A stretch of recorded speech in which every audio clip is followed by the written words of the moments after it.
How's everyone? Everyone all right? Thank you for that warm welcome as well. Appreciate it. It's good to be back at, well, not back at the O2 in the sense that we're confident to compete anywhere, but it's good to be back in the ring after 8 to 9 months out of the ring. It's not good to take that much time out of the ring. You know, if you want to be good at something, you've got to do it consistently. Yeah. Coach got me in the right position to compete for 12 rounds against someone that wasn't ready to go. Maybe I could have let my hands go a bit more.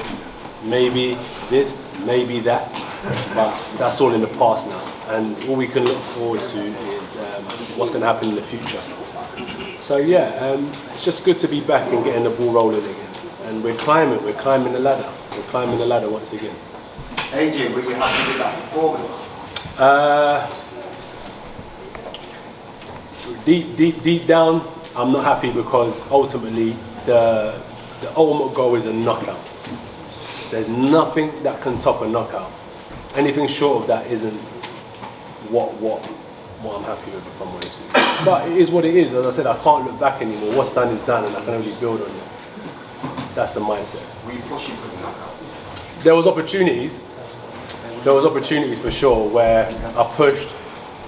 But you know what as well? I'm fighting someone who come in with a plan to win. He had a good training camp. You know, you saw him last time out. He went 12 rounds with Dylan. So he's fresh. I think he had four months out of the ring. So he come off a good 12 rounds with Dylan. He had a good camp this time. He said he's fit. He's fresher. So yeah, he's done well. He done well to stay in there. I wish I could have taken him out. You looked a little bit frustrated at times when Franklin was holding on to you, especially in the later rounds. Was that frustrating for you, especially if you were trying to push for that knockout? So number one, I can't blame Franklin for anything that goes on in that ring because it's all about me. Everything that happens in life is not to blame others. I've got to take accountability. So if I didn't want Franklin to hold me, I had to move my feet and create space. So that's just down to me. And if I would have created space, I would have been able to get that knockout. So it's not him, it's all me. What happened to the final vote tonight, Anthony? Sorry? What happened to the final vote tonight? Honestly, it's just a fight. Like, that's what I'm saying. You're fighting someone who wants to win. He wanted to win, and he's like, in the round by round, we're kind of talking to each other. You know, I'm pushing his head and shit like that. So there's a bit of like ego, pride that happens in that ring, and it just spills over until the final bell. And that's all it is really. It's all respect. But at the same time, it's a fight. It's different. When you're in that square circle, it's a different kind of energy that you may not, or someone else may not understand. Did you get on your skin because there was an exchange at the end of the first round as well? In terms of getting under my skin, I matched it. I matched that energy. So no, it didn't get under my skin. I just kind of raised my game. You want to trash talk? I trash talk as well. Yeah. AJ, later on in the round, you seem to come back into yourself. Earlier on in the fight, you was kind of tentative, kind of like sussing each other out. But what I will say is you usually start panicking after round 7 with you, but you really came into yourself and you hurt him with a body shot. Why did you not follow up with that shot? Because he really crunched like he was going to go. Crunch, correct. So it's a situation that you can find yourself in where you land one shot and the fighter's looking like they're ready to go, and you go rushing in to land another shot, and they're just not there for the taking yet. If a fighter was there for the taking, believe me, if I see a wounded animal, I'm gonna go for the kill. But someone like Jermaine, if there was 13 round, or if this was a 15 round fight, he wouldn't have survived. But it's a 12 round fight, and he managed to see the final bell. Credit to him. But if I could have, I would have, 100%. It just, for me personally, I just didn't see it was there. And then we talk about your development as a fighter then, because the previous AJ would have literally went into that kill. So talk to us about kind of like the maturity that you've had where you've gone with your new trainer Derek, and you kind of like maybe waiting for better opportunities and not rushing in, because Jermaine was a fighter that if you land something on him, he's going to come back with 5 more shots or 3 more shots. Being sensible about your approach. Styles make fights. Jermaine's actually a counter puncher. So in the fight, you're downloading information at all times. When you're fully concentrating, you're reading everything that's happening. and I can see he was a counter puncher. So, like when you say like the old AJ, for example, we can look back at times with Klitschko. We went in for the kill in round 5, and the only reason that he managed to survive to the 11th is because I gassed. I blew a gasket in the ring. So then we fast forward to, for example, the Pulev fight, where I thought I was so close to taking him out. I probably threw about 200 punches in a round, trying to take this guy out, and he survived. He's a tough guy. So then I realized, okay, you know what, I've got to get back to my boxing, be clever here. So through experience is the best teacher. And you'll see so many fighters after me come up and go through that process of throwing everything, the kitchen sink at certain fighters that just aren't ready. Their will is on the sky high and they just don't want to give up. So you'll soon see some of these younger fighters coming up, go through that same process, and they'll soon figure out, you know, I've got to get smarter in the ring. Because it's a fight, don't get me wrong, and it's a sport where you take people out. But I'll be honest with you, if Mike Tyson went 12 rounds with people like Pinkland Thomas and I think it was Tony Tuck. Tony Tucker, yeah, he went 12. What's wrong with me going 12 rounds? You know what I mean? So finally, to your trainer then, Derek James, the tutelage, the training, the graft, taking him away from boss. Your thoughts on your fighter's performance?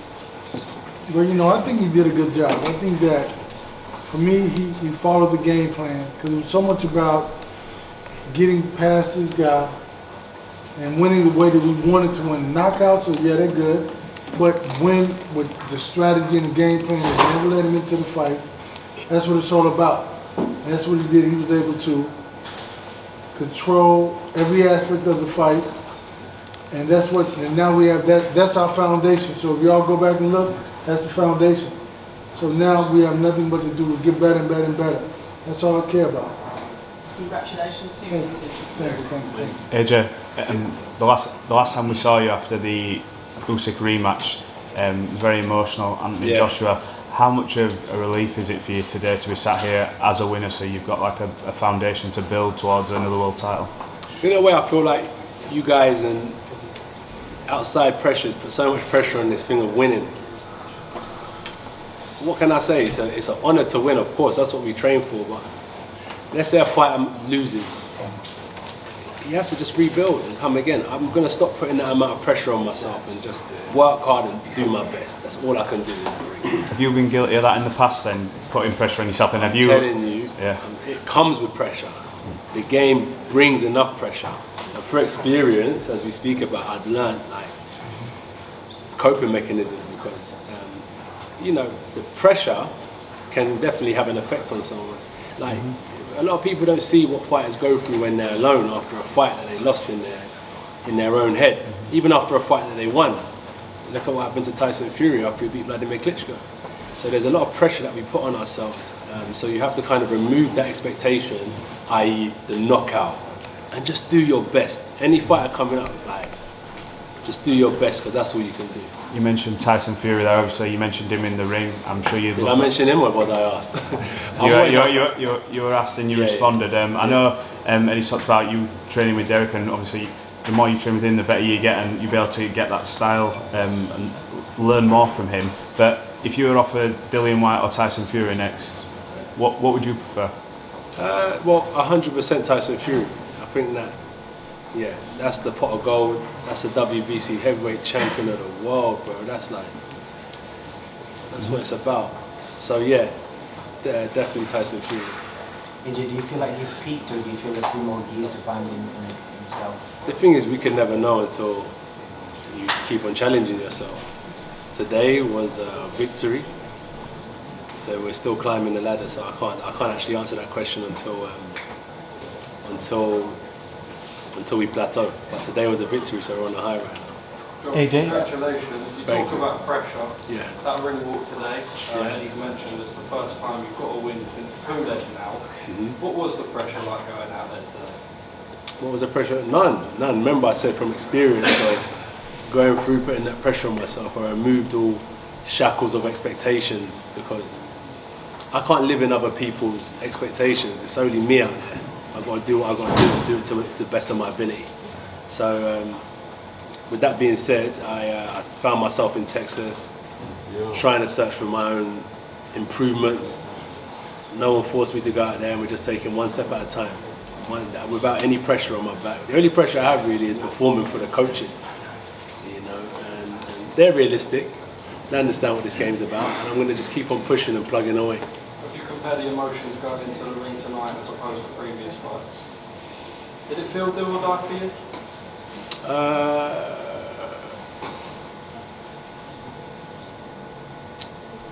I'm a very realistic person, yeah. Like, life is short. Life is short. Don't put that pressure on yourself. Don't put that pressure on yourself, because it will take the fun and joy away from what life's about. Like, that's one would do or die. That's a great experience to compete in front of 20,000 people. Like, there's no pressure in that. Honestly, it's a blessing. Like, when I look out that ring after a fight, I'm like, shit, like, that's nuts. Look at all these people. Just take it all in. It's just so.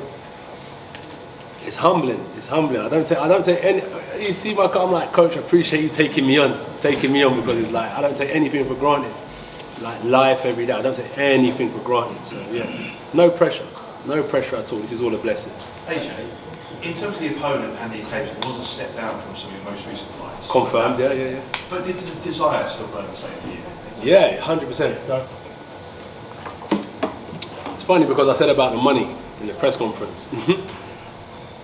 And I would watch so many interviews where people are like, yeah, the money's right.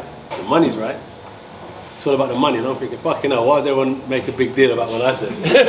Everyone talks about the money. But the desire is not just about the money.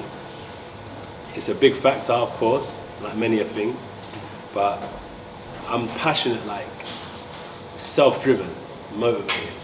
No one forces me to do this. No one forces me to get up in the morning and run. You know, it's tough. If it was easy, the whole gym would be filled. Eddie would have a long list of more fighters signing up to the zone and matchroom boxing. But yeah, I'm definitely passionate about the game, 100%. Still, for so many reasons. So the list is long, and I'm committed until it's done.